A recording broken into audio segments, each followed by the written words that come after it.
Hi, gang. It's Patrick. And JT. Coming up on today's episode, we're deciding what pieces of Disney magic to send into the future as we build our very own Disney Time Capsule. As always, we discuss the latest Disney news, and we close out the show with some quick D. All that and more on today's episode of Gays Do the D. To all who come to this happy place, welcome.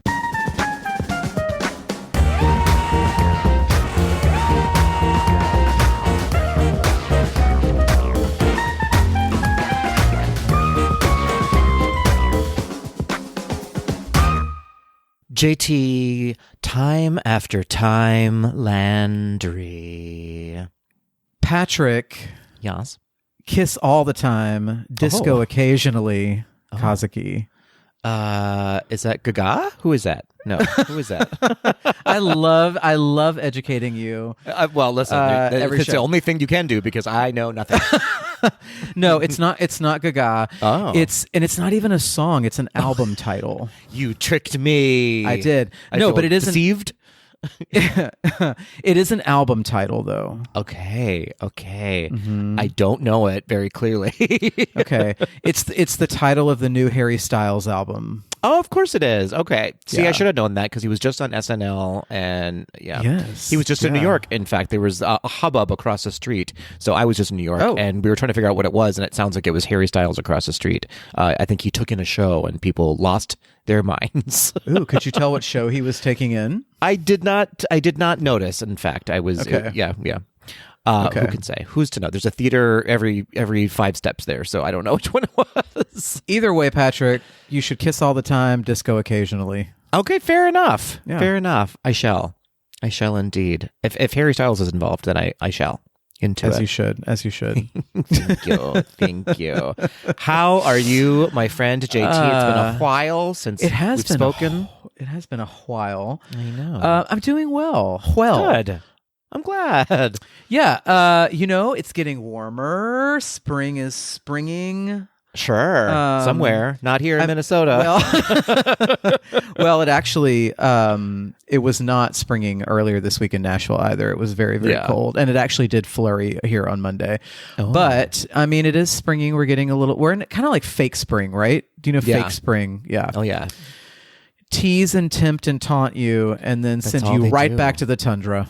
That's exactly correct. Yeah. That's exactly correct. Yeah. No, but I'm well. I mean, I think we can, despite the world around us, Put a pin in it. Put a pin in that. No, I'm doing well. And Good. work is happening. It's there. Okay. It's work. It's there. Sensible. My choir has started back up for the season. And plotting out travel for the rest of the year. And Ooh. yeah. We love to hear it. I know. What about you, Patrick? How are you? Any specific travel plans that you want to share with the Tweedles at home? It's a need Where to will know you basis, be and but when? no, just Which kidding. hotels? No, it's I'm actually going next week for a little getaway to St. Simon's Island, Georgia. Okay. Yeah, it's on the coast of Georgia. So going there with a couple friends, that'll be a little fun. It's just a no schedule, Love just it. kind of kick back, relax vacation. Yeah. And then I am planning to go to Pride Night at Disneyland in June. Oh, fun. Good for you. Yes. And there'll be a New York trip thrown in there somewhere. I'm certain of it. And Yeah. who knows what else? Who can Yeah. say? Who can say? Who's to know? Who's to Love it. know? But how are you, Patrick? More importantly than me, how are you? More importantly, how's Patrick? I'm good. Well, speaking of New York, I just got back from New York on a whirlwind trip. You did. It was incredible. It was a great job. I mean, as per usual, New York is just one of my favorite places ever. I ended up taking in 5 shows while I was there over the course of 4.5 days. It was an unexpectedly longer trip by one day because Minnesota decided to have just one more snowstorm for the year, and so that canceled everyone's flights home. So, woe is me. I was stuck in New York for one more day and got to see another show. Thoughts and prayers. Thank you so much. Thank you for your thoughts. Thank you for your energy. It was great. 5 shows. So I saw the Putnam County Spelling Bee, 25th Annual Putnam Spelling Bee. Wonderful show, very cute, as per usual. I love that show. And then just to turn things right around, we saw Death of a Salesman after that. What a double headliner. I know. Death What of a a Salesman double with bill. Laurie Metcalf and Nathan Lane are starring in that right now. And Clock Twink from the Gilded Age. And Clock Twink, let's not forget about Clock Twink, who is shirtless for much of the show. Oh. So high recommend. I recommend there. And also, it's a great right show. back to Tweedles while I buy a ticket for this show. I recommend it. It's great. It's a really wonderful show. We saw Giant with John Lithgow, which is about the author Roald Dahl and his very controversial statements and thoughts and opinions. So it's a heavy show. Also not Spelling Bee. And then we went and saw a show called Masquerade, which is an immersive version of the Phantom of the Opera. So you sort of walk around throughout the theater, and the characters are all around you, and the story unfolds. That is high on my around list. you. And I recommend it. Fabulous. If you go, thank you so much. Go immediately to go see Masquerade. It's just an incredible, beautiful show. I was there with my good friends Justin and Jack, who have been on the show before. We had a great time there. And then, so listen, this is this is big news, everybody. I'm sure you saw me post about it on Instagram if you follow Gaze to the D and or my account. But so I got stranded in New York for one more day, and so I was like, let me go see a show. So I sent a message to the one and only Steve Achu, who I happen to know is working on the show Little Shop of Horrors in New York. And I said, hey, what are the chances I can get a ticket to Sunday? Is there availability? And he messaged me back and said, well, not a lot of seats, but I'm in the show, turns out, on Sunday. And so I was like, what? The stars were aligned. It was meant to be. So I immediately went online and purchased the last ticket, I think, that was available. And I got to see him perform in Little Shop of Horrors for his debut performance in Little Shop of Horrors. How fun at you. It was, it was so great. I was so happy and so proud of him. Congratulations, Stephen. It was a wonderful show. Go see Little Shop of Horrors if you haven't seen it yet in New York. It's just, it's the most lovely production of it. It's just like it's a simple, it is what it is kind of a show, but but beautiful. And the cast is so talented, and they're not trying to do too much with it, which I love. People tend to try to theme it out to things that it's not, and this is not that. This is just a great, beautiful production of Little Shop of Horrors. So go see that. It is a great production. I've seen, it's been playing for a while because I saw it back in 2022, I think it was. Sure. Yeah. They just keep rotating cast in and out. I know. Do you remember who was in it? Who was? It was Jeremy Jordan. Oh, wonderful. Oh, I wish I could have seen that. Amazing. And I can't remember the Audrey because I think we had an understudy. It was supposed to be Tammy Blanchard. But we had an understudy. And I think we had Christian Borle as the dentist. Oh, wow. Okay. I believe. That's a fun cast. Wonderful. Yeah. Not to brag, but I got to see Jordan Fisher as Seymour, who was outstanding as Seymour. He's just wonderful and just cute as a button. And then the incredible Nikki M. James, who you may remember from the original Broadway cast of, I can't think, The Book of Mormon. Oh, she was just outstanding. And I think this was the first time they've had two actors of color as the top two characters. Oh, wow. In the That's show amazing. at the same time. Yeah. I mean, amazing, but also like, what? Why haven't we done this? Like, what's happening? Like, why so many firsts? It's crazy. Yeah. But they were incredible. But I mean, starring Steve Achu as starring Steve Achu as Audrey Tuachu. As Audrey Tuachu, one of the plant manipulators. Man, the puppetry in that show is just incredible. Insane. I can't imagine going on for your first time in the middle of a run and being like, I think this is what I do. Yeah. This feels correct. Yeah, they did a wonderful job. So congratulations to the cast. Amazing. And of course to Steve Achu of Little Shop of Horrors. So that was my weekend. Yeah. What a weekend. I was, yeah, and beyond that, things are what they are. Things are fine. What are you gonna do? Yeah. So you talked about your upcoming vacation, and I also have yet another upcoming vacation. So we should let our Tweedles know that we are taking a sousson of a break after this episode. But don't worry, we will be back. Of course, we'll be back on after this episode. We'll be back on April 20th for our next episode as we close out the last 4 episodes of Gaze to the D. That's 420 for those of you. That is 420 out there who partake in such things. Yeah. So yes, 420. We will be back. In the meantime, Tweedles, don't use this as an excuse to forget about us. In fact, we need you to start sending in more questions, favorite memories, voice memos, because we want to make sure our very last episode is jam-packed full of your thoughts and opinions and questions and how dare yous to gaze to the D, so we can round out our last episode with a celebration of all of you, our Tweedles who have been with us from the very beginning, or who are just joining us recently, who can say? But we want this last episode to be, a send-off to all of you, because you're why we do it. You're why we do the show. This is your last chance to just read us to filth, rake us House over down the boots. coals. That's right. Get it all out now. Yeah, we want nothing but skull and bones symbols on our last episode. Fully. Speak now or forever hold your peace. That's right. Now's your chance. Well, speaking of our Tweedles, should we get into I'm Celebrating? We have some great ones to celebrate this week. Yes, we do. Would you like to kick us into celebrations, JT? You know I would. Okay, great. Let's kick things off, Patrick, with @Danko Direct. Amazing. Speaking of theater, successful opening of a production that I'm in of You Can't Take It With You. Okay, wonderful. Okay. I'm glad to hear that you're in a show this time and not directing small ones in a show. Well done. Yeah, come on this side of the I know the footlights. We need to get out there and see the one and only Danko direct in a show at some point. We really do. We're just waiting for an intation, really. That's what we're saying. I haven't seen one yet, so... Listen, I'm checking my mail. Nope, nothing there. Nothing there either, yep. Well, moving on, then we have there it is, @Stevachu, celebrating me, celebrating Patrick coming to see my show. The celebration was all on this side, let me assure you. Love that. Oh, all these theater celebrations. So much theater stuff, yes. Oh my God. What is this, a gay podcast? Okay, at Andy Heath Puppeteer, the opening week, or should I try to do this in a British accent? Oh, my stars. Look, go for it, and if you get slapped, then that's on you. Okay, all right. At Andy Heath Puppeteer says, the opening week of Avenue Q revival in the West End, in which I've just been puppet coach.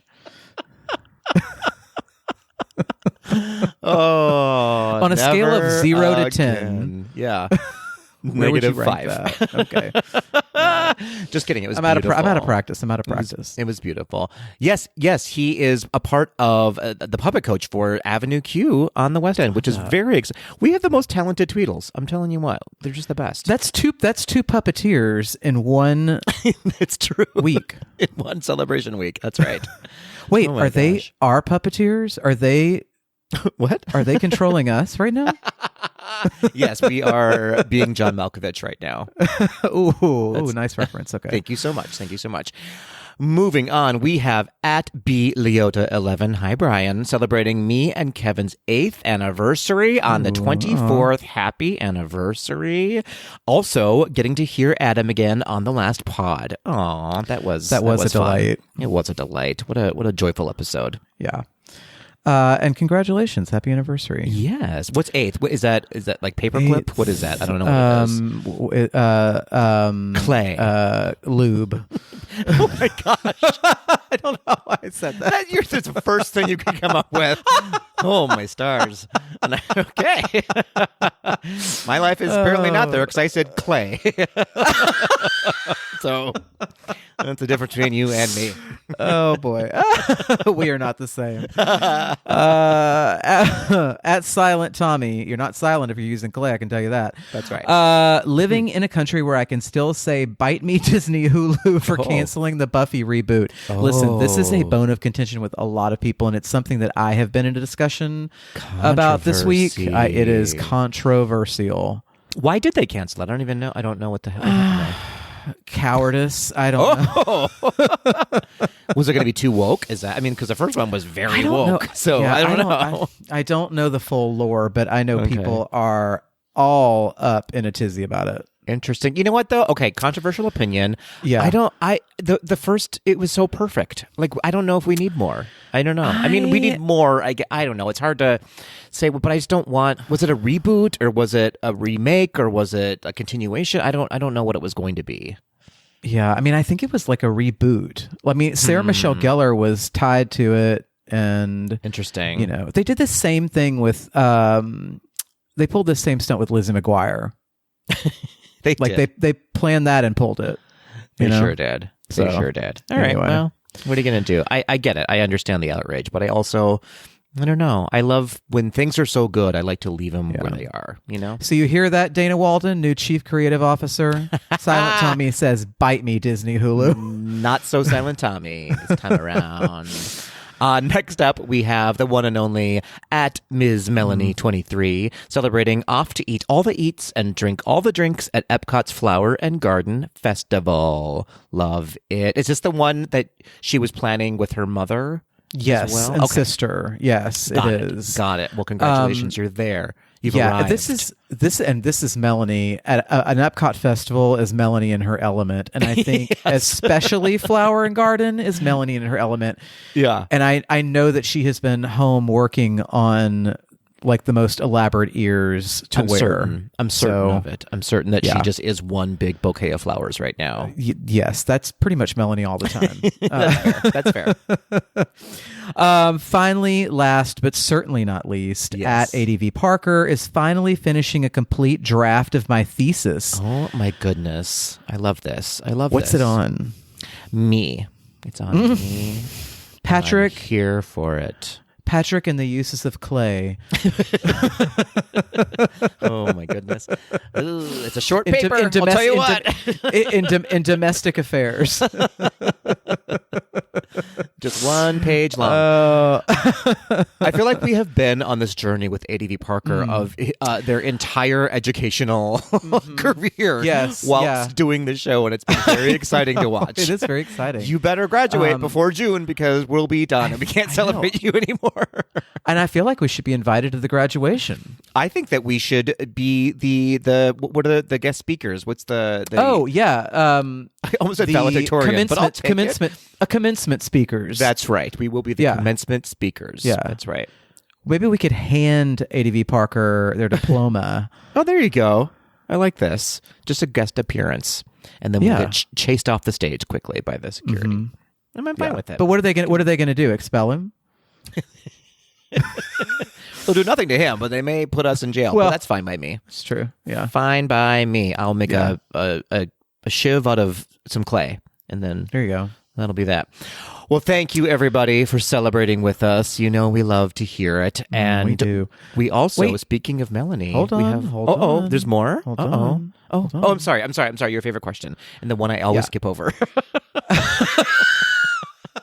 Because I don't care. Just kidding. Patrick, what are you celebrating this week? What am I celebrating this week? I am celebrating, I think, I mean, this is kind of shallow of me, but I'm celebrating I think we're out of the winter in Minnesota finally. Okay. With this last snowstorm that kept me in New York, like serendipitously kept me in New York. But nonetheless, I was there because it snowed like 2 or 3 feet here in Minnesota one more time. But it seems to be melting now, which it just puts me in a good mood. You know, I do like the winter, but it comes to a point where it has to go away so my skin can breathe again and my soul can breathe again.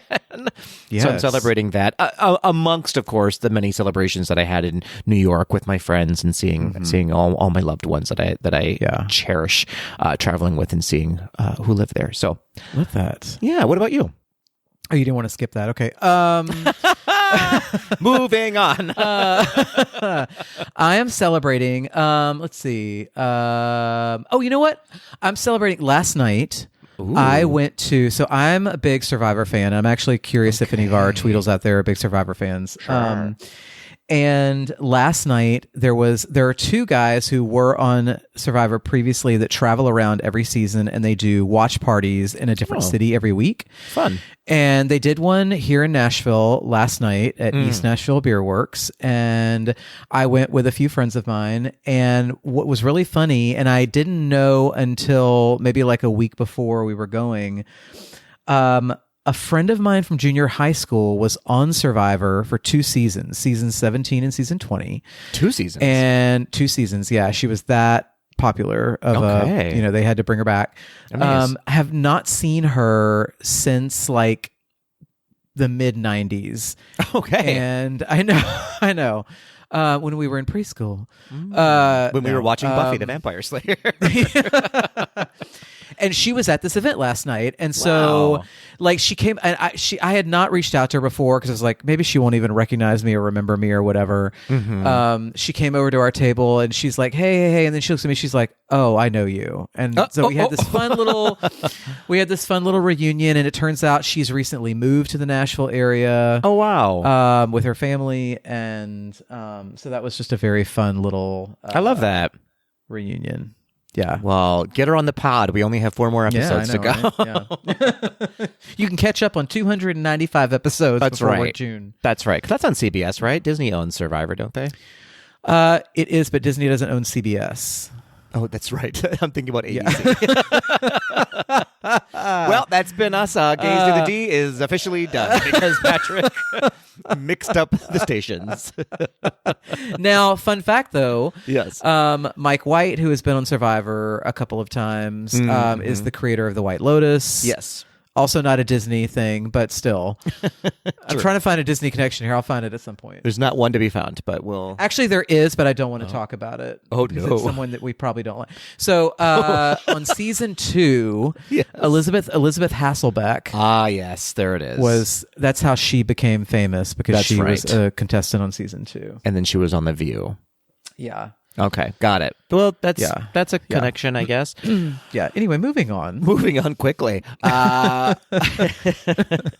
going back to celebrations a little bit because we just heard from Melanie there. She also was lovely enough to send us a voice memo, JT.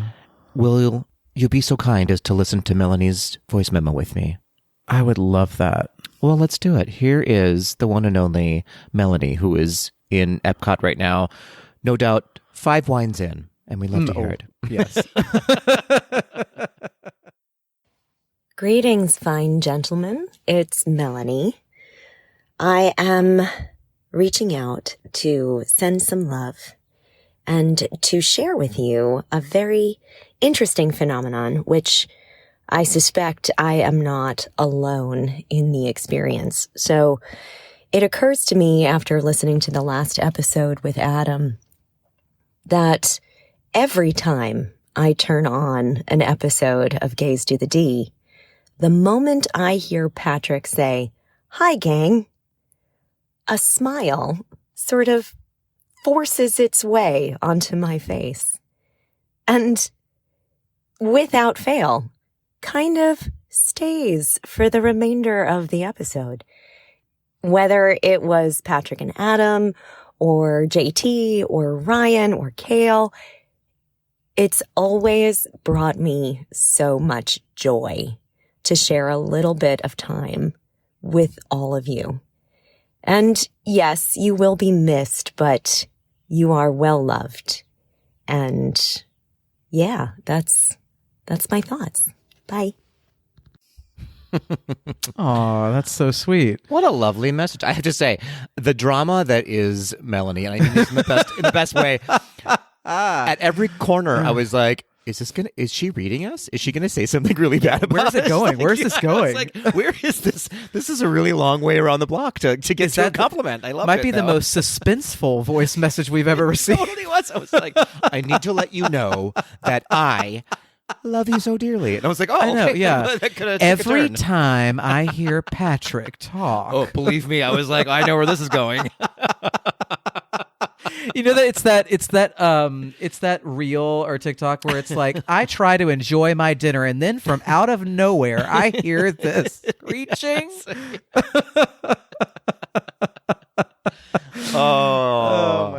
I'm so glad it went in a positive direction because there was a yeah. It was touch and go for a second. It was touch and go. Yeah. She had us in the first half. That's right. Well, thank you so much, Melanie. Yeah, thank you, Melanie. That brings a huge smile to my face, and so that was very nice of you. Thank you so much. That was very nice. Yeah. All right, JT. Moving on. Before we hit into the news, are you ready for probably only your favorite segment, This Week in Disney History? That's true. I mean, I love it too, but I think you're the only one who genuinely enjoys it. That's fair. This is for none of you Tweedles. This is only for JT. All right.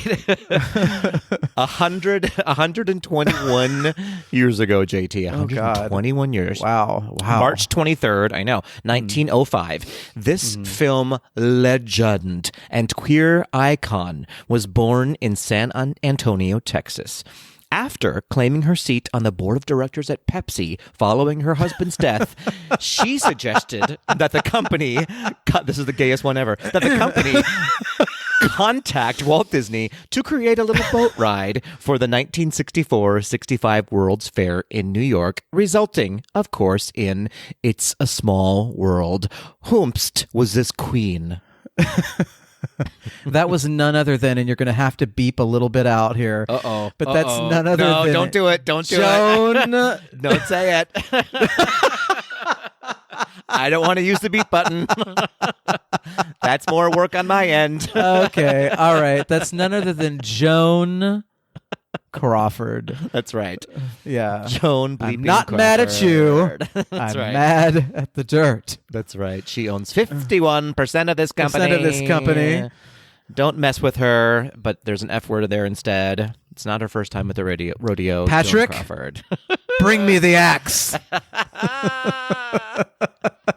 What was the maid's name? Was it Barbara? Was that what it was? No. Oh, I what think was it? Wait, wasn't it? Barbara. In my head, she's saying like, Barbara, please. Barbara, please. Barbara? I think it is Barbara, please. I can't remember. Someone screaming at me. I was like, That's I think it is Barbara, please, because on Snatch Game on Drag Race, I think Alyssa Edwards maybe did the Barbara, please. Oh gosh, Barbara, please. And I'm sure it was fantastic.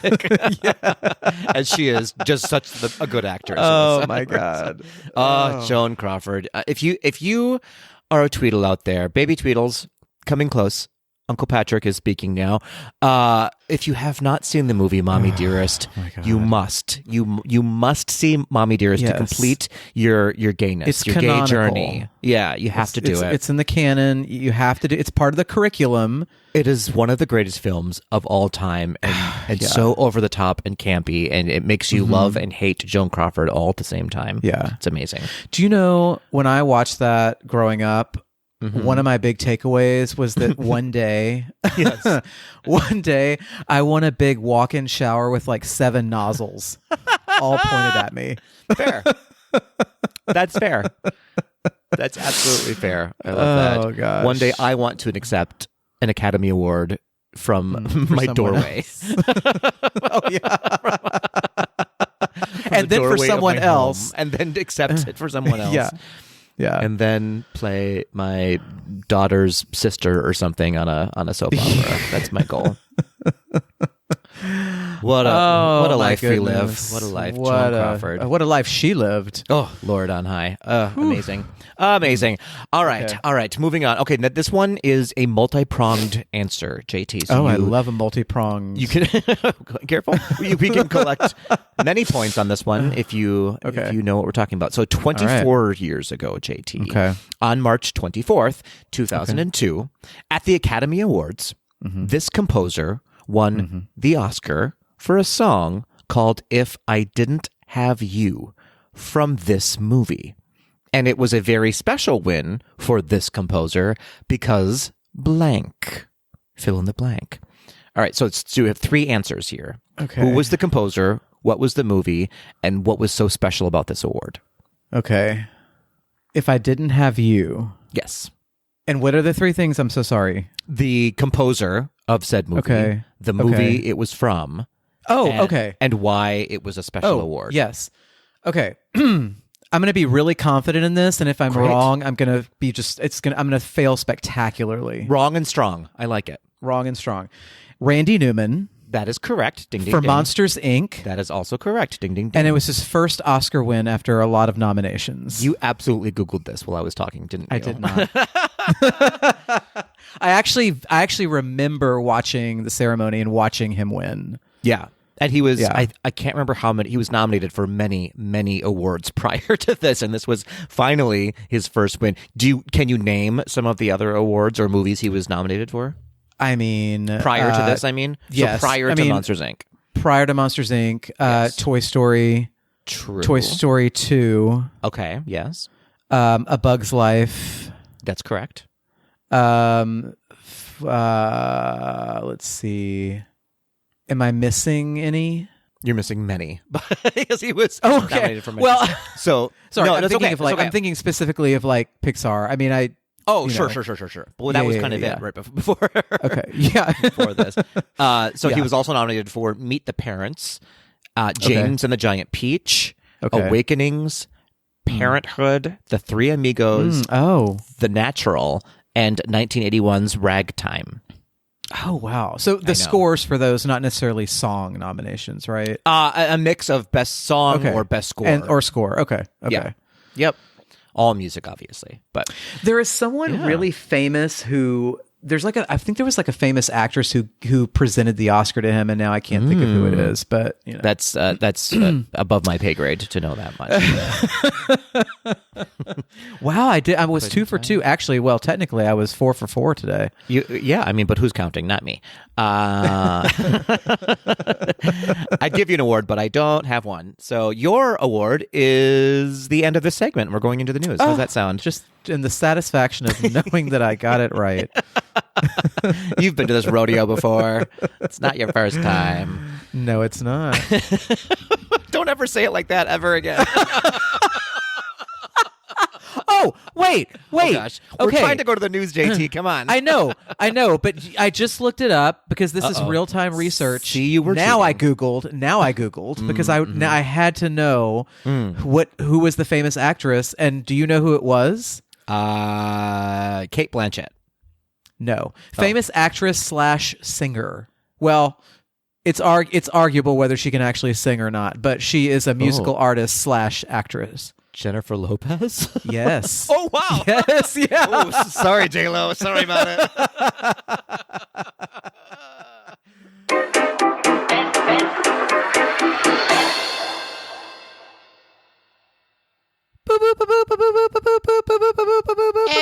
Extra, read all about it. To the bitter end, this will never cease. Everyone wants it to cease, but it won't. Well, It won't. Not until June. Yeah, not until we say so. Well, Patrick, we talked about Fake Spring earlier, and we may be in it, but Walt Disney World is already gearing up for summer. Ooh. The most magical place on Earth is getting ready to put its best foot forward for the season and has announced some key dates for reopenings and the like. I love a reopening. Buzz Lightyear's Space Ranger Spin, which closed last summer for refurbishment, is reopening April 8th with an all-new robot character named Buddy, new handheld blasters that should allow guests to score more points, and new lighting, sound, and vibration effects. Ooh. Okay. Oh, boy. Interested. Wow, combine a blaster with a vibration effect. And I'm in. Sold. We're sold. Big Thunder Mountain Railroad is set to return in quote-unquote early May after a 16-month refurbishment. Wow. I know. We remember we announced this. We talked about this like way back in the day when they closed it. I know. And here we are. Imagineers have promised to make the wildest ride in the wilderness even wilder with a retracking of the ride, an enhanced Rainbow Cavern scene, new trains, and new effects and lighting. All right. Not to be outdone, Millennium Falcon Smuggler's Run is getting a brand new mission track with the Mandalorian and Grogu on May 22nd to coincide with the film coming out the same month. Guests who get this storyline will team up with the iconic characters from the Mandalorian to capture a group of ex-Imperial officers and pirates. And the typically less exciting role of the engineer, because you get that engineer role and it's like, oh, okay. Indeed. Is getting a new task, and that is babysitting Grogu. Okay.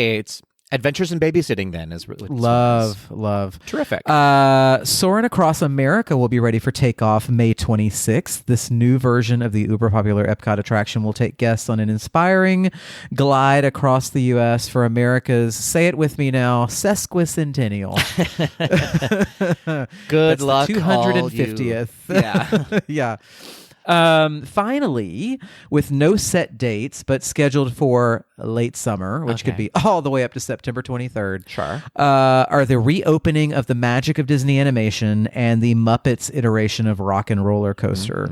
The Magic of Disney Animation will include a new Drawn to Wonderland playground, an off-the-page meet and greet area, and a new Animation Academy iteration with an audio animatronic Olaf as host. Got it. And I know we are all looking forward to seeing what they do with the Muppets at Rock and Roller Coaster. They have a high bar to clear and a lot of ground to make up with after the loss of Muppet Vision 3D. It's true. Rest in puppetry. I know. I'm still angry about that, but what are you going to do? Yeah. Patrick, what do you think? Are you excited about these things? Are you going to be there at all this summer to experience any of this? Or probably not. Pass. No, I mean, you know what? I'm actually probably most excited about the Animation Academy because I actually do love doing that. I think it's fun. I can't draw for anything, but it's fun to do. Usually the artists are really fun and engaging, but it sounds like they won't be one because it'll be Olaf instead. Yeah, it's going to be Olaf, no human host. I've seen video of the Olaf though, and it looks incredible. So we'll see. But it would be kind of a weird thing. I don't know. I'm hoping that they are able to get rid of all the kinks before this, because nothing worse than a ride that gets shut down, but like a drawing experience that gets shut down sounds like a weird. Like, did you just kink shame Animation Academy? I did. I totally did you kink shame Olaf? I absolutely did. I'm okay with it. And kind of the nerd in me, I'm excited about seeing the Mandalorian Grogu scene in Smuggler's Run because Lord knows I don't love that ride already, and so this might help it. But the nerd in me goes, that's not the right timeline for them to be in Smuggler's Run. I think we just have to like have some disbelief and just like be like go with it. I mean, I know but no one actually cares, but technically it's not. They shouldn't be there. So I don't know. Yeah. It is what it is. I mean, it's fun to have a different. I agree with you. Like once you've done that ride a couple times, it's like, well, if it's a 5-minute wait, sure. Absolutely. If it's a walk-on, go for it. But otherwise, it's not my favorite ride in the world. So, what about you? Anything jumping out at you as a must-do or a must-see?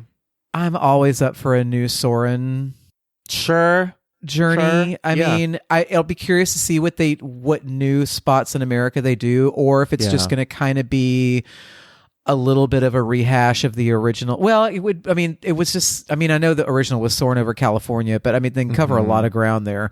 Yeah.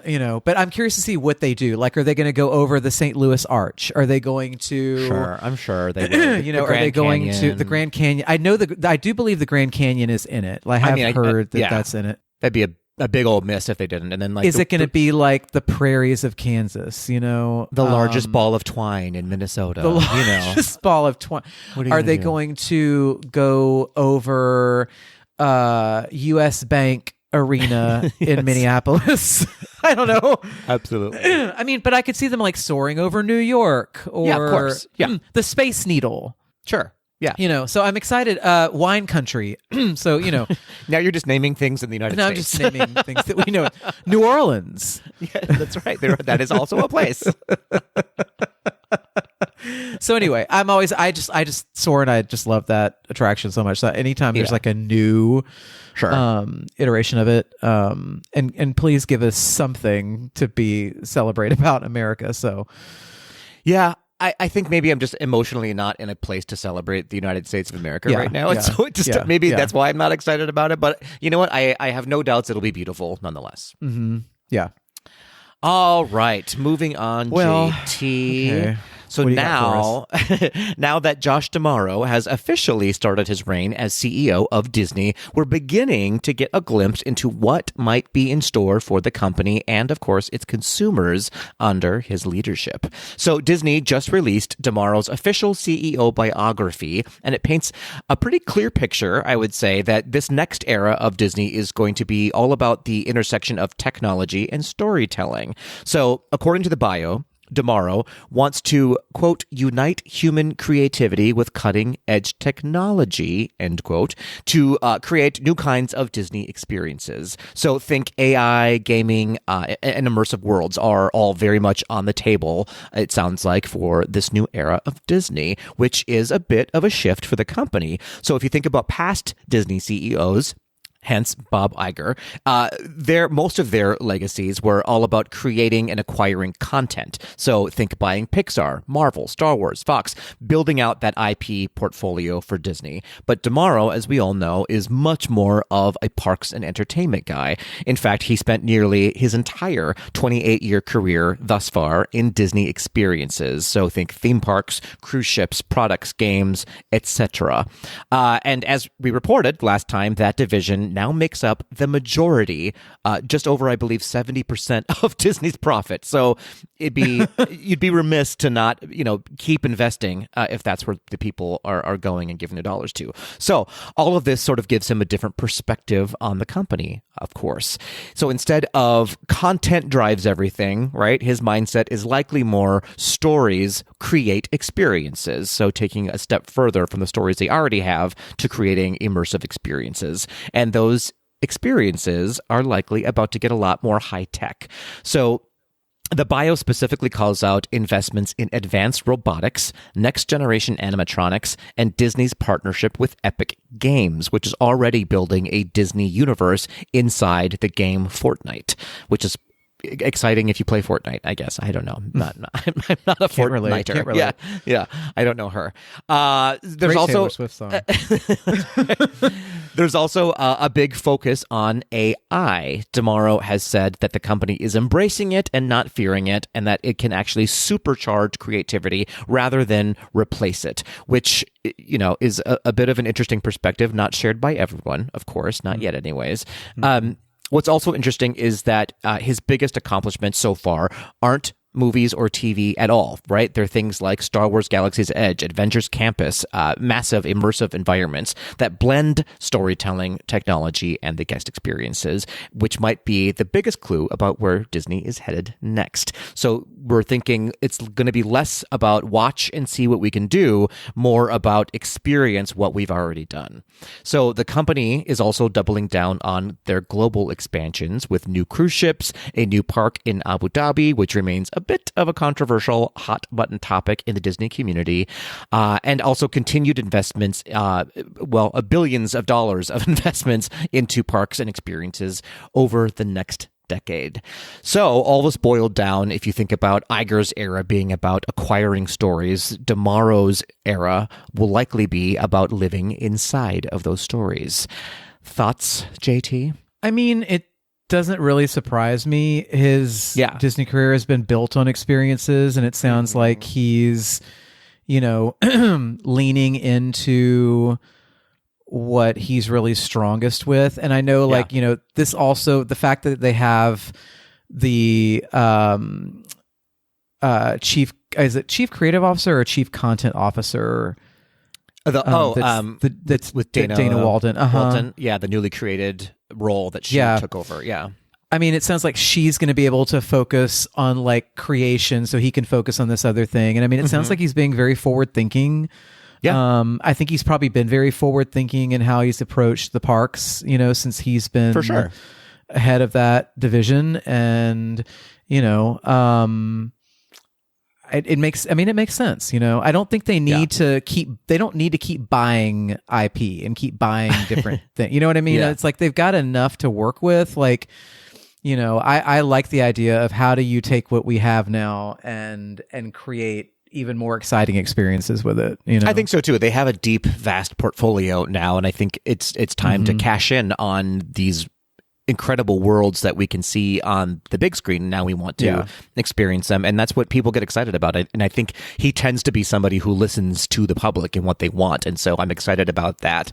And they're on a decent roll right now. So hopefully that'll continue forward. Remains to be seen. So we say, yes, Daddy. We say, yes, Daddy, tomorrow. Tomorrowland. Tomorrowland. Ooh, yes. I'd ride that. Climb that space mountain. Oh, my stars.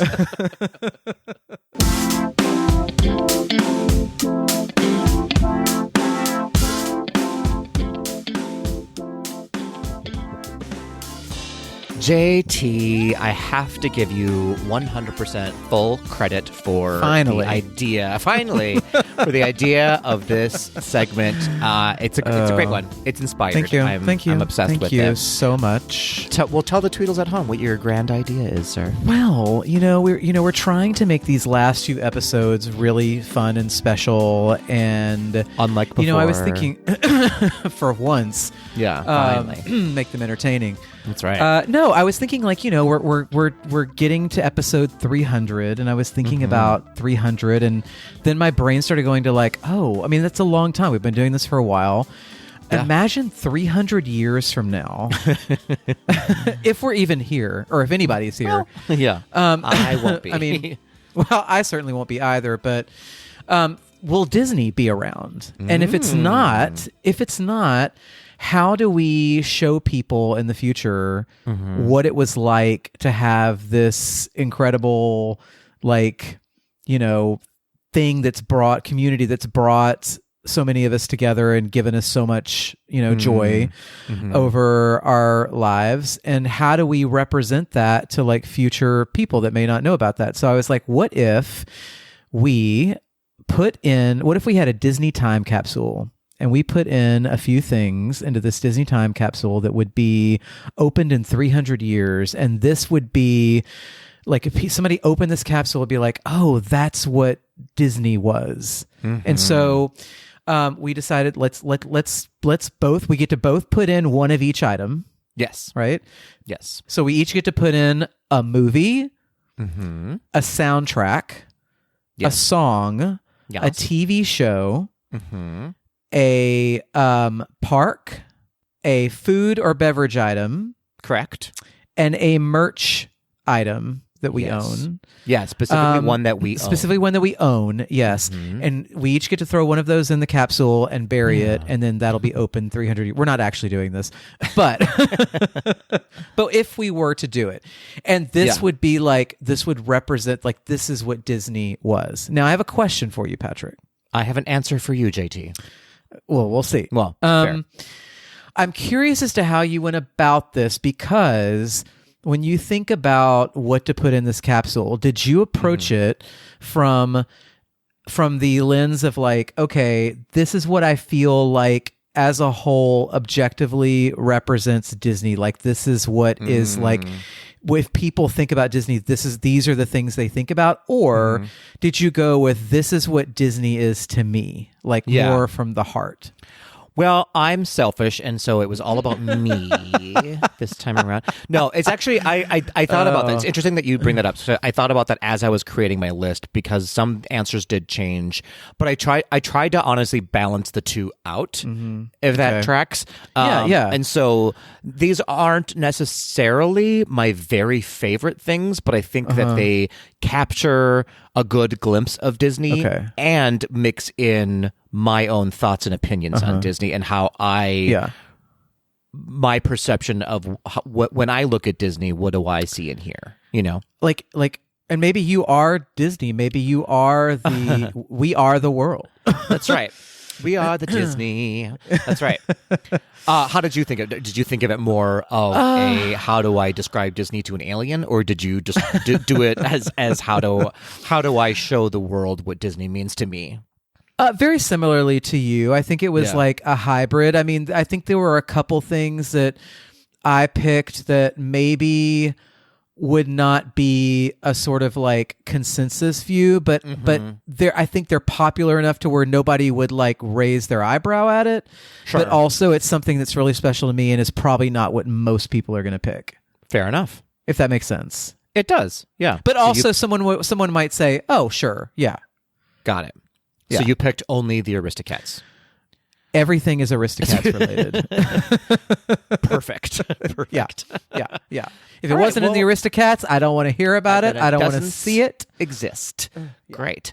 All right. Well, let's get into it. We have 7 categories to get through. It's kind of like the ultimate Fab 5 plus 2 list. What category should we go with first? Let's go with movie first. Category is movies. Kick us off, Patrick. Oh, I go first. Okay, that's a first. I don't usually go first. This is new for me. Well, we're shaking things up here at episode 296. We're getting creative finally in Gaze to the D. We're trying some things out.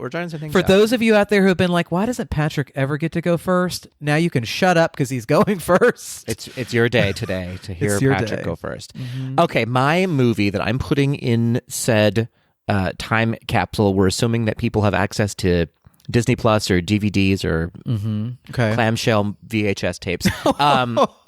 Is Alice in Wonderland, which is no surprise to anybody. It is. Listen, people are gonna be like, Patrick, you talk about it all the time, but here I'm going to defend Alice in Wonderland, and here's why it's going in. So not only do I personally, obviously, love this movie, I truly believe it articulates Disney at its finest, right? It's where art sort of meets storytelling, which for me, for Patrick, that's when I think Disney is at its strongest. It's not a traditional fairy tale. It's not a princess story. While those have, their time and place in Disney, this is sort of an amalgamation of all of that. Also, while it has a ton of songs in it, and I think I was looking it up, and I think it actually might have the most songs in it of any Disney movie. I think you might be right. It's actually not a musical, though, strangely. You know what I mean? Like, I don't think of it. Yeah, I don't think of it as a musical, but it has such iconic songs in it. And then, of course, the Mary Blair influence of it all is just absolutely quintessential Disney. Yeah, it's got magic. It's got whimsy. It's just a wonderful and beautiful movie that I think boils down, for me, the nostalgia and the beauty that Disney was always in my eyes, if that makes sense. Listen, no argument from me. I think it's a perfect choice. Thank you and I share a love for this movie. Yeah. And I think it's a brilliant choice. Yeah. Yeah. And I want to be clear, I'm talking about the original Alice in Wonderland, the animated version. Definitely not talking about the other one. They just had to say it. Some people, some fair. listeners may have never seen it because, you never know. Oof. If you haven't, have yourself a little treat and then watch Alice in Wonderland.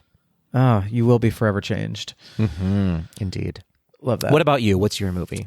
So I am going with Mary Poppins. Of course, probably no surprise to you or to anyone that listens to this podcast. and here's why. Defend it. Defend it. Okay. I don't really think I need to, but I will. No. So Mary Poppins is, to me, it is like the apex of Disney filmmaking during Walt Disney's life. Sure. It was like every filmmaking, storytelling power the studio had all came together in Mary Poppins. From live action to animation to music to story to everything came together in this like just insane like mix of whatever. Yeah. To create like, just to me, what is like the apex of like Walt Disney filmmaking. I think it is so infinitely repeatable. And if you can only take one Disney movie or two Disney movies and put them in the capsule, I think these both are so like repeatable in terms of watching, right? Yeah. You're going to discover new things on every watch. You're never going to get tired of them. And it's always been a very special movie to me. 13 Oscar nominations doesn't lie. Julie Andrews winning for Best Actress doesn't lie. Yeah. So yeah, that's why it's going in. I love it. And the Sherman Brothers of it all. I mean, it's just, you got to have some Sherman Brothers representation in the time capsule. So many classic moments to look upon with both of these movies, but very much so with Mary Poppins. Great choice. Thank you. I accept this into our time capsule. Oh, thank goodness. I know. You have passed. You have chosen wisely. All right. Okay. Let's move on. Let's go with a lighter one. Okay. Let's go with a snack, food item, or beverage in the Disney Time Capsule. We're assuming that this will last for 300 years. And some of this might. Who can say? Depending on what you picked. Who can say? Why don't you go first this time? Okay. Now, it's funny. I actually had a text conversation with Melanie about this earlier today, and we were ruminating and complaining over how difficult this particular one is. Oh, okay. Just because there's just so much to choose from. First of all, do you go food or beverage, right? Yeah, you got to narrow it down, though. You got to narrow it down, and then whichever one you pick, it's just again like it's a Sophie's choice. It's exactly like that. It's just like Sophie's choice. It's really the same. If you don't know what we're talking about, look it up. Look really it up. The same. Yeah. Another iconic movie from the 80s. But I ultimately had to go with something that I felt that I personally love and that I have a lot of good memories attached with. And that also can kind of do double duty, and it's so associated with a specific attraction. And I went with the Dole Whip. Okay, all right. And I'm sure Melanie had no influence on that one whatsoever. None whatsoever. Fair. No. And the reason being, first of all, I love like ice cream, like any kind of like frozen dessert is my jam. And I think about all the times I have enjoyed Dole Whips with people in the park, and to me, there's no better experience than sitting inside the tiki room at Disneyland with your Dole Whip, watching the show while you eat your Dole Whip, and it's also just such an iconic. I mean, they put it on merch, they put it on like everything you can think of, and so Dole Whip. I love it. Classic. A classic. And an interesting story within the Disney history as well. Truly, yeah. I love it. Good job, Dole. It does a lot of work. It it's a heavy lifter, that Dole Whip is. Yeah. Okay, Dole Whip. What about you, Patrick? What have you selected to go in to the capsule? So here's where I did pivot a little bit off of like my, me, I'm a popcorn lover. I love popcorn. Yes, you are. And so I thought about, well, maybe I'll just put popcorn in an iconic popcorn bucket and call that my snack, because it's kind of two things in one. But I decided, popcorn's too generic. I love popcorn. You can get it anywhere. It's fine. I get it. And so I went with, instead, the very iconic Mickey pretzel to put into good choice. The time capsule. Thank you so much. It's iconic, right? It's instantly recognizable. It's not an official trip without an Instagram of you eating a Mickey pretzel or holding one up next to the holding it up to the like, sky. Yeah. It's just it's photographable. It's tasty. Usually, not always. You can get a bummer in there every once in a while. It's not fancy. It's not messy. It always hits the spot, right? It just.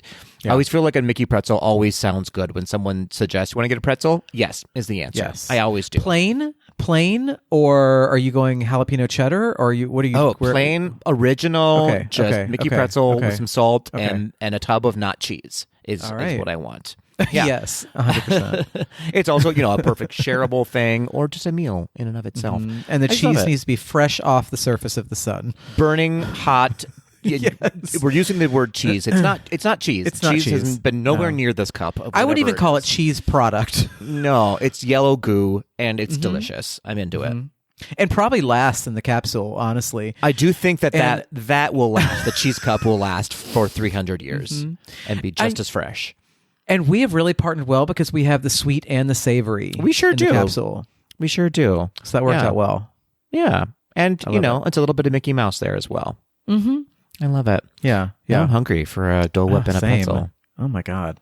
All right. Interesting. Okay. Do you want to go to the airport now? I'll meet you at about 5 hours. It would take 5 hours to get through security right now, but... Well, that's actually, that's true. Yeah. All right. We got our snacks. We've got our movies. Right. What's next, Patrick? What do you want to do next? Heading? Your choice. I chose how about, why don't let's have something to listen to. Let's do soundtrack. Okay, the full soundtrack. Yeah, you go first. Get into it. Okay. This one, I hemmed and hawed about this one, but I landed on it because I just it really speaks to me, and I'll defend it. I'm going with the Newsies Broadway soundtrack for my soundtrack. That's good. Listen, that's good. For me, it's the cast album, but sure. The Broadway, the original. Yes. So for me personally, this is one of, if not my favorite soundtrack / musical. I think, right? Fair. It's fun, it's bright, it's silly, it's emotional. It captures many of our adolescent memories. The movie does, anyways, and then it also has been reinvented then for the Broadway stage, ushering in a new generation of fans of this movie and the soundtrack.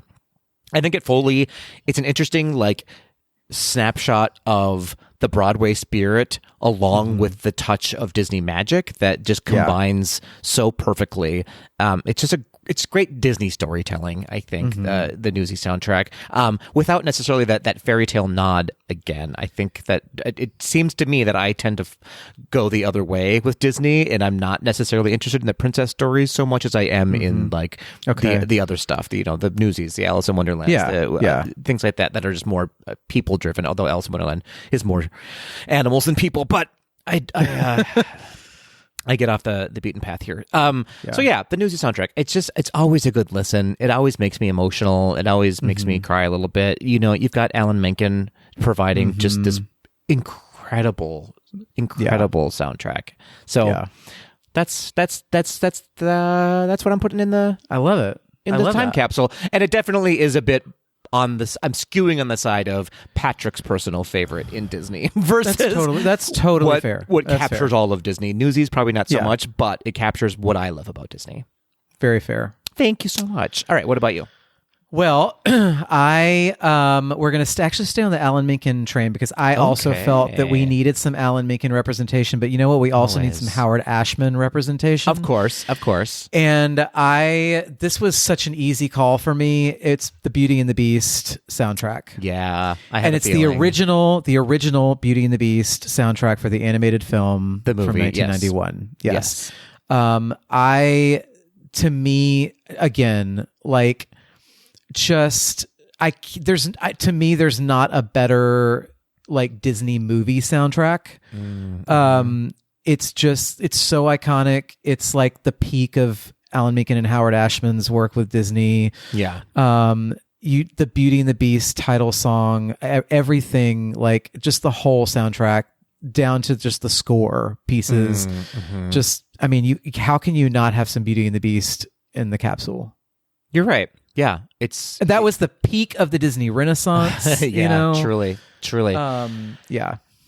It's so recognizable immediately from that first sort of ding, that starts off it's just a great soundtrack. It's absolutely beautiful. The orchestra behind it is incredible. It already was a Broadway show before it turned into a Broadway show.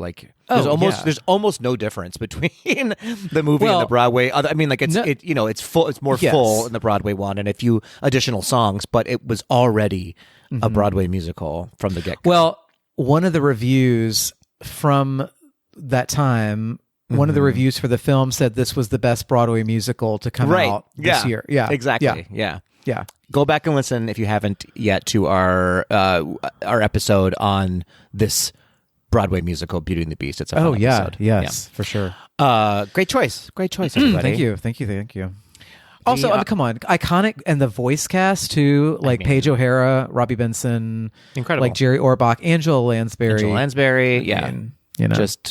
Anyway, soup to nuts, an incredible cast. Yeah, well done. We added some gay ones there, didn't we? We did. Beauty and the Beast and Newsies. It's almost like this is a gay podcast. This is the GDTD podcast, after all. Yeah. All right. Well, let's see. It's my turn. Let's just stick with music. Let's round out our music collection with the song that we're putting into. So we're teasing out one specific song, not necessarily from the soundtrack that we've chosen. Right. It could be from anything Disney. Else. Yeah. Mm-hmm. All right. So what did you select as your song, JT? Okay, Patrick, this was really, I think this was the hardest category. This was my easiest one, I feel like. Really? Actually. Yeah. This was the one where I really struggled between, do I go with something that is like universal, or do I go with something that is, do I go with my heart? And like, well, it's Disney, not Universal, so go with your heart. I knew that was coming. Just to be clear. Yeah. No, but this was where I had the initial struggle of which do I go, mind or heart, you know? And then I went with heart, but then I was like, again, had to narrow it down. Okay. But this might, I don't know if this will be like controversial or not. I don't think so. We're going to fight? Okay. I went, Patrick. Are you ready? I mean, I'm only ready now because you're stretching this out like a voice memo from Melanie. Oh my god! Ooh. Colors of the Wind. Wow. Yeah. Did not expect that answer. Okay. I probably need to defend this. Yeah. No. I need to defend this. I don't. Okay. No, I mean, but please do, but you don't to me. Well, I know that movie has a lot of issues, you know. Yeah. But we can separate some of the art from the problems. Yeah. It's always had a very special place in my heart. Yeah. I love the score and I love the animation. Yeah. And it came out at a time where I was just really like, I've loved Disney my whole life, but I was like, you know, it was one of the peaks for me. And that song has just always really spoken to me. I love the lyrics. I love the message in the song, which feels like more important than ever. Yeah, truly. It's got such a great performance of it from Judy Kuhn in the movie, and then the Vanessa Williams pop version is equally as amazing. You know, I love that it's not I wanted to go with something that wasn't a love song necessarily, because I don't think everybody can always relate to those at any time in their life, but I think you can always get something out of a song like this. Of course. Wherever, at any time in your life, you know? Yeah, absolutely. And it's just such a beautiful, beautiful song. Truly. Yeah, truly. Yeah. It's a gorgeous song. If you remove that song even from the movie, it's a standalone, wonderful piece of Disney art. Yeah. Yeah, 100%. I'm with you. Well done. It's going in. Well done. All right. It makes you want to have a drink out of what is it, Burger King or McDonald's? A glasses Burger that King. we talked about. The Burger King. Yeah. Glasses yeah. that we talked Go back about. and listen to our episode where we talked about iconic Disney products. I can see them so clearly in my head. Ever since the day we talked about them, I was like, man, that took me back. And it was all I could do when I was home for the holidays, mainly because I didn't have room in my suitcase. But it was all I could do not to take them back with me to have them here in Nashville. I may do it next time I go. Next time I go back, I may take them back. I'd be so nervous to travel with them though, but because they are glass, they're made out of glass, aren't they? Yeah. No, the Burger King ones are plastic. Oh, someone did a line of them that were they made out of glass. I can't remember who. Maybe I can't remember. I think they're both the Burger King ones that I have are plastic. Got it. Okay. Maybe they are glass and I just don't remember. Anyway, that's neither here nor there. No. Because that's not going in the capsule. It'll break into a million pieces. That's true.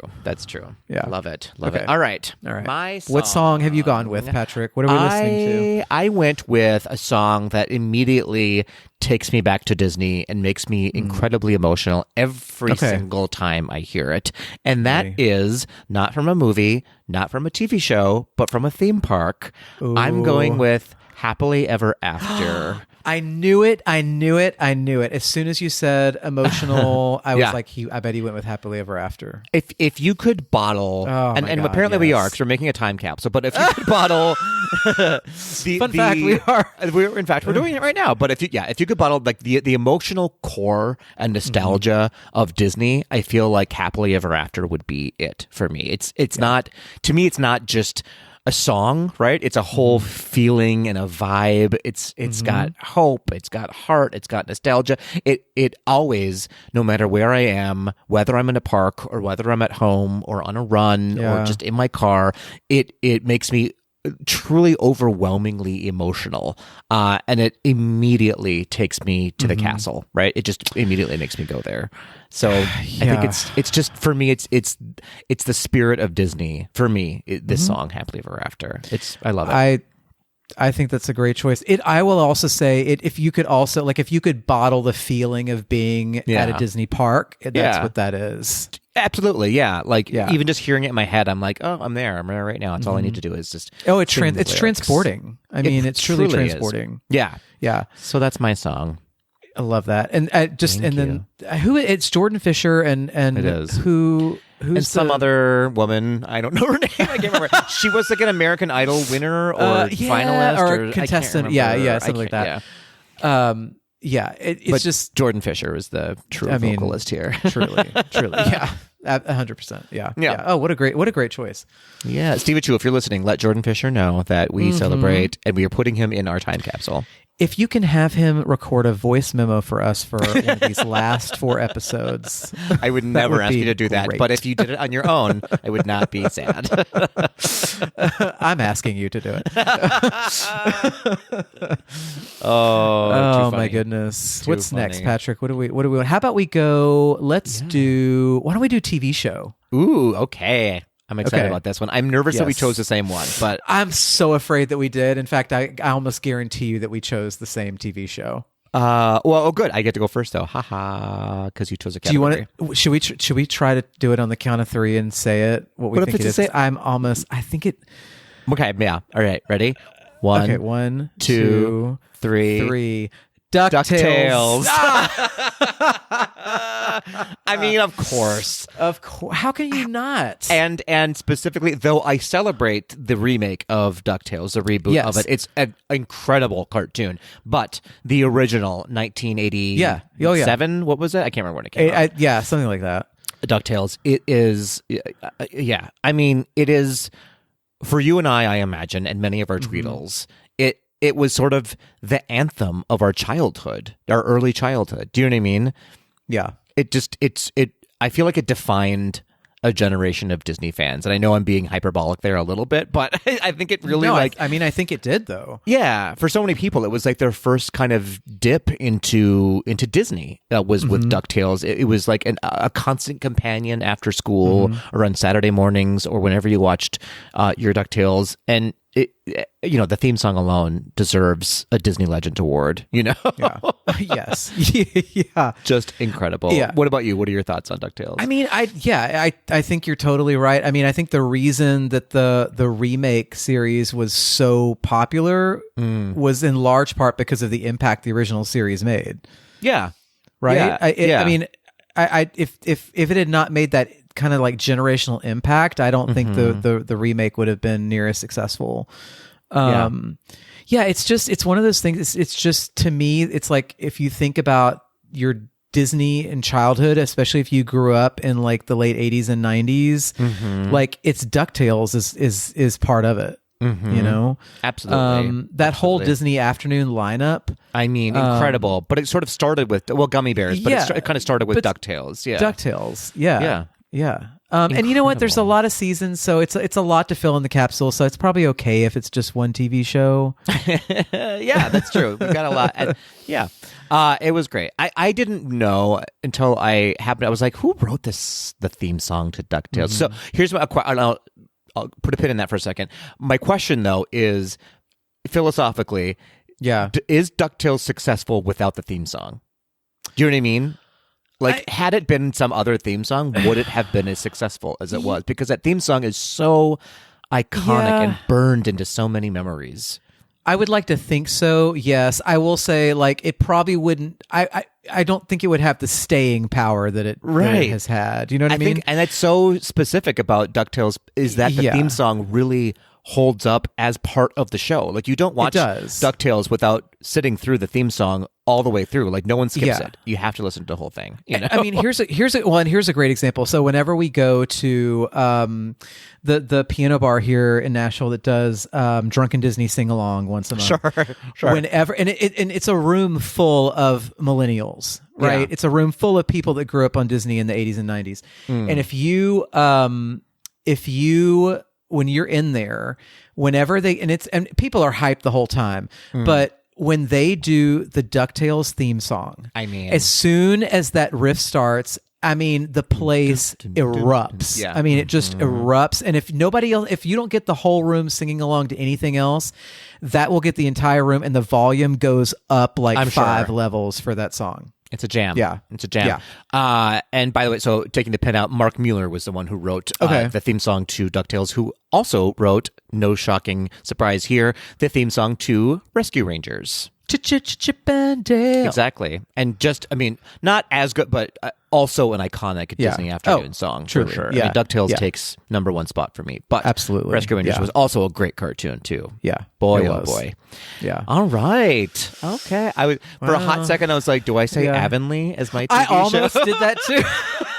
And then I was like, there'll be about 5 other people listening I was going to say, this. you and I have mentioned Avonlea quite a bit on this podcast. Tweetles out there, let us know if you know what we're talking about. Avonlea. Do you have a memory of Avonlea? Let us know. Reveal yourselves. We want you to. We'll sort of club. Okay. Come out wherever you are. Come out wherever you are. Maybe that'll be your next podcast. This is an Avonlea tribute podcast. Could you imagine an Avonlea recap podcast? Oh There'd be God. 4 listeners. I'm kind of into it now. Yeah.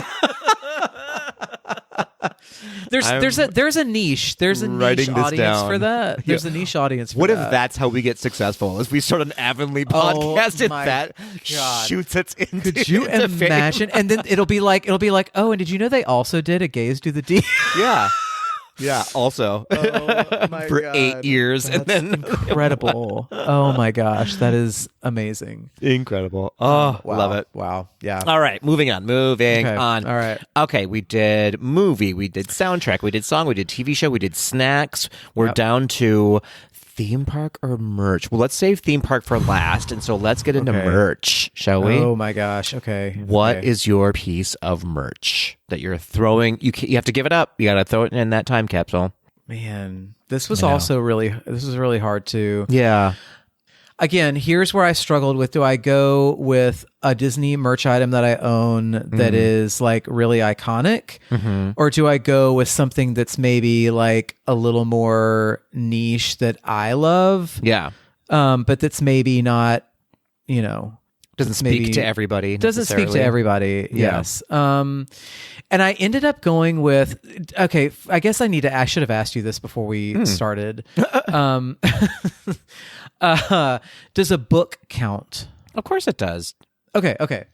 So I went with a book. Yes.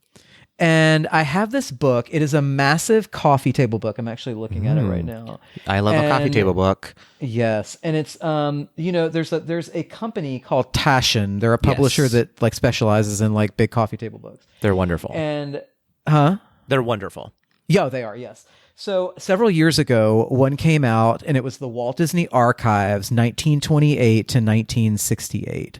Specific. It's specifically covering the animated films during Walt Disney's lifetime. Oh, okay, got it. Yeah. So, and it is one of the most gorgeous. I mean, it is done with so much love and care.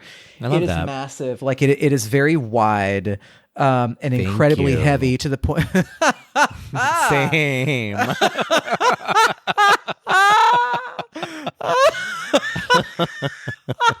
Sorry. Keep going. Oh my God.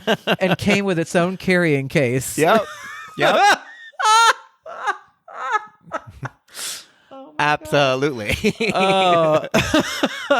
No, but truly, like when you buy it, it does come in like a cardboard case with like a handle because it's so heavy. Yeah. But it is the most gorgeously put together. There's a section on every single animated film during Walt Disney's lifetime. And it is just so gorgeous, and there's all this like original artwork. I think some of it was like never before seen. It has these spreads where it's just like a sequence of like storyboarding, and that's what I would put in the capsule. That's great. That's to give people some Disney history. Yeah, you got to teach the children. Yeah, it's quintessential JT. Definitely, it is. Yeah. I love that. And it'll if you're trying to describe Disney to aliens, just give them that book. Yeah. Hopefully they can read English. Well, they can look at the pictures. That's right. Patrick, what is your merch item that you are sacrificing to put in the capsule? So I went full personal as well on mine. Definitely a personal item to put into the capsule, as not all Disney fans will have a connection to this. But for me, of course, the Run Disney experience is a very personal and unique experience for anyone who has done it, right? Disney does these race weekends like no other. It's uniquely Disney. So I do feel like it fits into the theme of remembering Disney for what it is. And this is a huge part of Disney history. And so I'm going to specifically put in my very first race medal, my very first half marathon medal into the mix, because it was my first also solo trip to Disney. Oh, wow. Right. And so it was also my very first Run Disney event, which I completed, just by myself. I didn't know anybody there.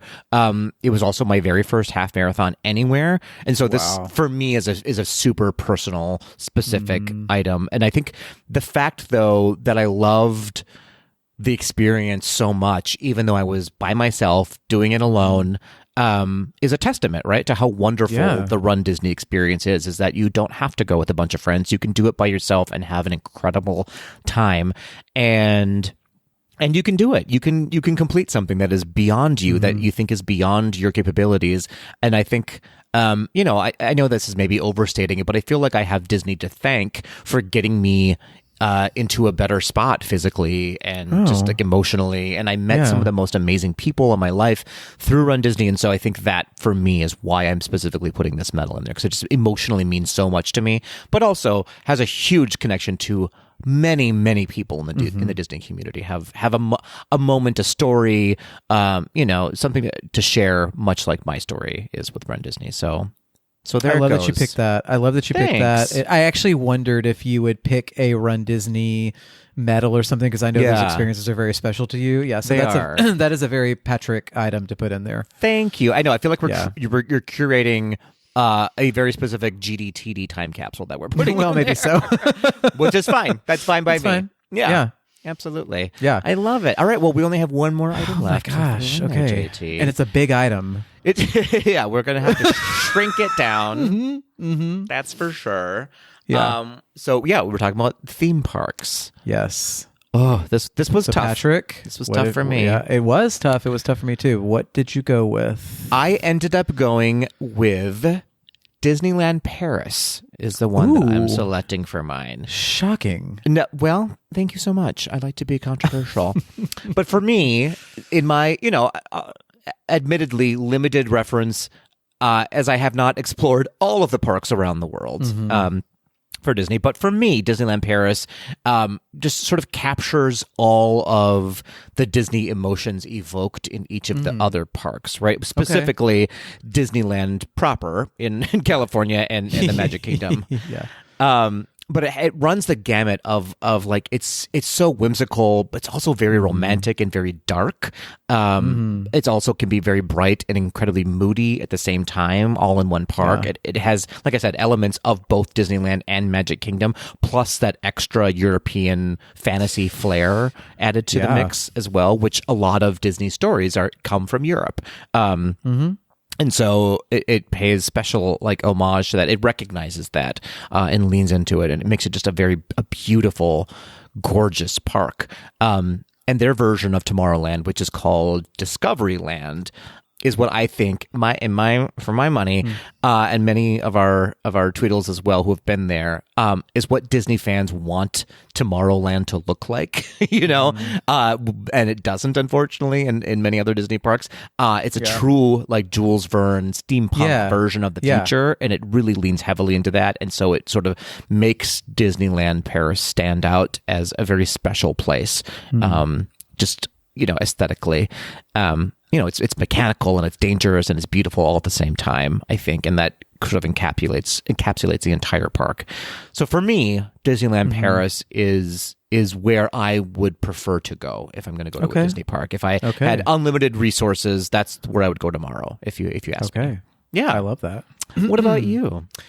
Well, this was hard. Again, this was like, do I go with like iconic or do I go with something that's like special to me? Yeah. It's a little bit of a hybrid. I mean, I'm glad you picked Disneyland Paris because I thought for a long time about the original Disneyland, but I was like, that feels a little too obvious. Okay. I went with, and this involves a little bit of time travel. So we'll have to go back, pick it up and then bring it over here and put it in the capsule. Interesting. Yeah. But I went with like 1989 circa Epcot Center. I love it. It's so specific. I know exactly what you mean. Yeah. I mean, it to me, like that Epcot in the 80s, you know, it just was like at the time, and I mean, still kind of represents the pinnacle of what Disney Imagineering can be and do. Yeah. And like it kind of reinvented what people thought of when they thought of a Disney park and like what a Disney park was capable of. There's and at the time, you know, there's a lot in Future World. I mean, the whole park is kind of about hope. Yeah. I mean, Future World is like all this hope for like how our lives are going to be bettered in the future and made, you know, easier and more convenient and more connected to each other. Right. And then, you know, when you go into World Showcase, it's like at that time, it was all, again, a lot of hope and like, look at all these people from different parts of the world coming together. And, you know, you had people from those countries like working and you got to interact with them. And it was this kind of like they said, like a permanent World's Fair kind of thing where everybody's coming together and is looking forward to the future and connecting. And so that had a huge impression on me as a kid, you know, like, you know, reading about Epcot and then being excited and then finally getting to visit. And I say 89 specifically because that's the first time I went to Epcot. That's what I was like. I bet that was your first experience. It was. Yeah. And then also 89 feels like kind of that peak Epcot where they had added in a couple things since the opening, but they had not really, it still had the spirit of Epcot pretty strongly, you know? And so, yeah, that's just, and it was the first Disney park I ever set foot in. Yeah. That's so true. it was my first like Disney park experience. And it was just, and I remember thinking, and just from minute one that it was everything I ever imagined it could possibly be, you know, from walking through the gate. Yeah. So yeah. And it shows off a different side of Disney as well. I think it's a good choice because it's not necessarily the storytelling fantasy that people assume Disney is. It shows a whole nother, like, this is also Disney. So I think it's a good choice for sure. Yeah. There are memories from that are literally just permanently burned into my brain. Oh, I can transport myself back there. So yeah, it's really special. Well, I think you transported us all as well back to that era. I try. Well done. Listen, what a capsule! I'm proud of this. Yeah, well done. Look at us. Time capsule. Look at us. Look at us. Look what we did. Great suggestion. I love this. We'll have to figure out what Ryan would put in too, because we need to do a GDTD time capsule, and we'll put all those things in there. And I would love to know, I think you would love to know too, and Ryan would love to know what our Tweedles would put in their own Disney Time Capsule. Absolutely. What if they wanted to tell us, JT? What would they do? How would they do such a thing? There's a few ways they could do it. Okay. You know, they could get on Instagram and slip into our Donna Murphys. Please do that. Please slip into our DMs. They could also email us at info@gaysdothed.com, and they could actually even type or they could leave us a voice note. Like Andy Heath, Puppeteer, could like leave us a voice note with his like beautiful English accent. Hibdande could give us his whiskey soaked list of, you know, of his capsule items. You know, Melanie could do a really dramatic list for us. Keep us guessing. So the cast of Little Shop of Horrors could slip into our DMs. Little Shop of Horrors, leave us a voice memo. Who can say? Who can say what will happen next? Who can say? I love this. I love this journey. Yes, please reach out to us. Let us know, what are you putting in your Disney Time Capsule and why? What else? Who's a person you're going to put in the time capsule? Can I go in with them? Because in that case, Chris Evans, let's go. Jeremy, Captain America, Jordan, get in here from Newsies. Get in here. Yeah. Jordan Fisher, come on in. I've said that before. You know what I'm saying?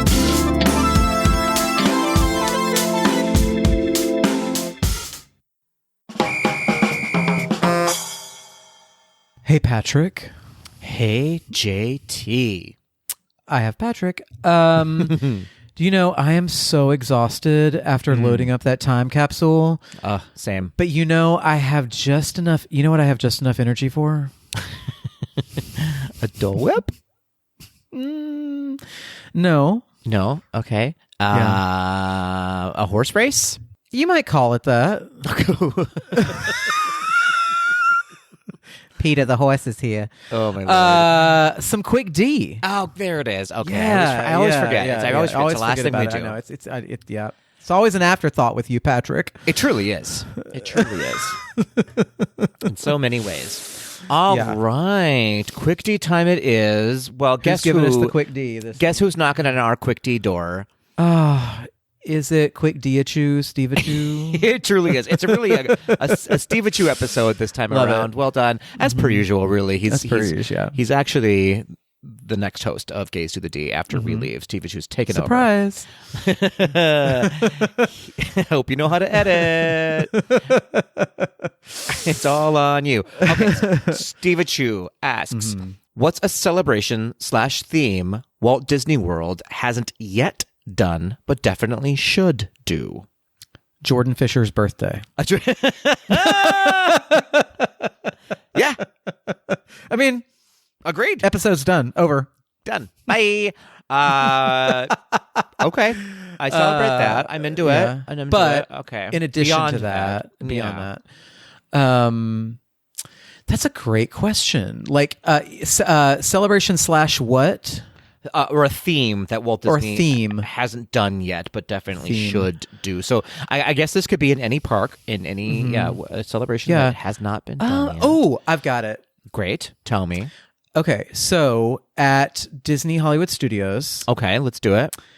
A compact 3-day film festival.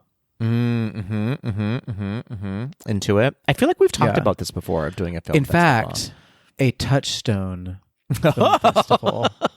We're just going to watch ruthless people at Hollywood Studios. And the problem is, I mean, that's hilarious. Listen. MGM Studios was built at the height of Touchstone supremacy. So yes, we will watch ruthless people. We will watch Big Business. We will watch Splash. We will watch not Big Business. Yes. Okay. Terrific. With a panel with Bette Midler after. I mean, okay, sold. Okay, for her. yeah. And Daryl Hannah will be there. Yeah. But no, but seriously, it'd be fun to lean into the studio aspect of that park and do kind of a classic Disney film festival. I'm into that.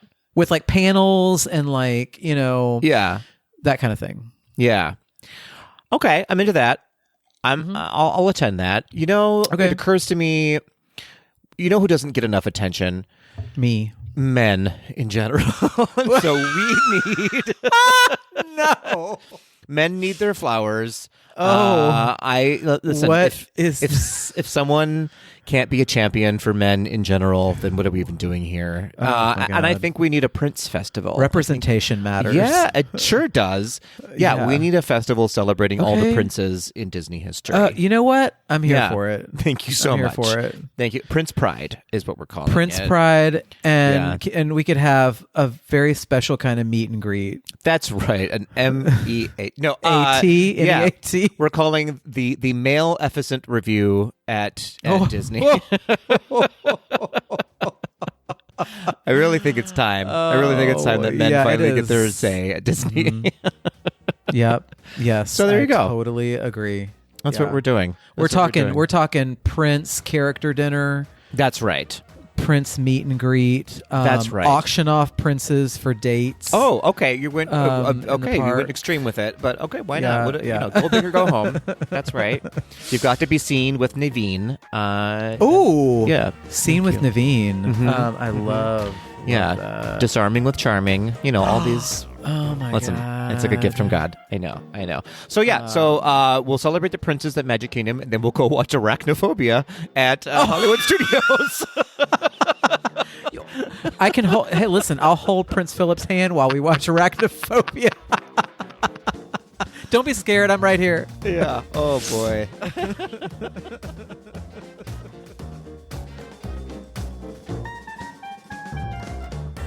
That will do it for this episode of Gays Do the D. Thanks for listening. Ratings and reviews are greatly appreciated and help people find us on Apple Podcasts, Google Play, Spotify, and Stitcher. To become a patron of the podcast, visit our website at gaysdothed.com/donate. For a donation of any amount, you can receive exclusive Gays Do the D content and help us continue to bring you the very best Disney news and discussion. You can continue the conversation after this episode on Instagram at GDTD Podcast and submit your questions or show ideas to info@gaysdothed.com. Have a great week, everybody. See you real soon.